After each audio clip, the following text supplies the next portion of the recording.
has more support than any previous year. We are at 34 different BART stations. Wow. In the morning, at lunch, in the evening, different stations. And we printed 15,000 of these brochures, and I do believe that we are going to be able to get, pass them all out before the end of the day. I mean, they're flying out of our hands. So, people do care, and we just have to figure out how to put the opinion of the people forward and to get the action that we need. And another thing that's unusual about this year is that we have more support from our local politicians than we've ever had. So our next speaker is a former Assemblywoman, Barbara Chan, who is currently a member of the Alameda Board of Supervisors. She describes herself as an advocate for children and families for over 40 years. She was the first Asian and woman majority leader of the California State Assembly, where she represented Oakland, Alameda, and Piedmont from 2000 to 2006. She authored many groundbreaking bills, including making California the first state to ban toxic flame retardants and implement a no-lead standard in drinking water, pipes, and fixtures. She authored historic legislation to end the practice of hospitals overcharging uninsured and underinsured patients and to cover California's 800,000 uninsured children. She won approval of $100 million to expand the state preschool programs and fought successfully to maintain the state's master plan for college student access. It was her bill that in 2010 blew the whistle on Anthem Blue Cross when they tried to implement a 33% rate increase in California. The national attention to this issue helped propel national health care reform to victory. Since returning to county government, she has worked on health policy, the county budget, and community projects throughout her districts. She has launched a new war on poverty on the 50th anniversary of the original war on poverty that is focused on unemployment, food security, education, and income equality. Thank you so much, and welcome.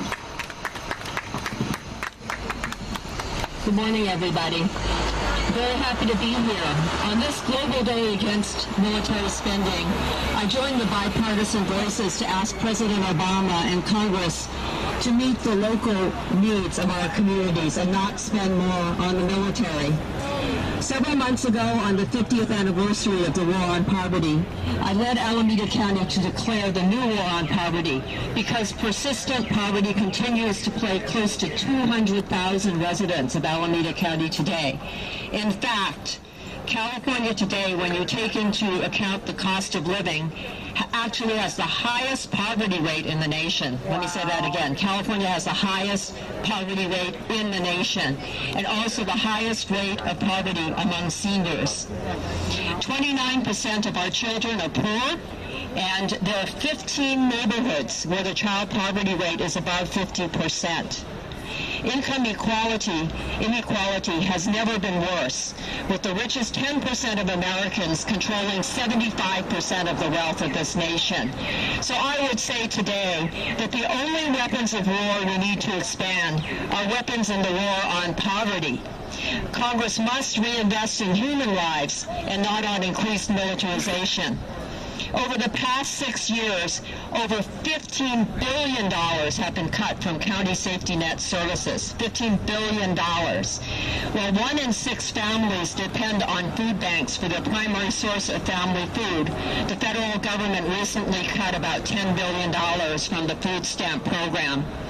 Budget cuts have resulted in the elimination of over 100,000 child care slots statewide, and this leaves many women no choice but to stay home and endure the economic loss. Statewide, over a million jobs were lost during the recession. It's clearly time to place priorities using our precious tax dollars on getting people back to work, funding early care and education, and providing food security to Alameda County residents. $10 billion of federal money is enough to create 1.5 million high-quality subsidized child care slots. $100 billion would create 1.2 million living wage jobs.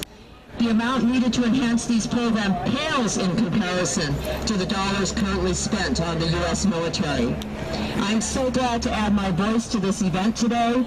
Please join me to advance food security, education, and decent jobs so all county residents can have the quality of life they deserve. Thank you very much. Thank you. So, again, I don't think we can say it often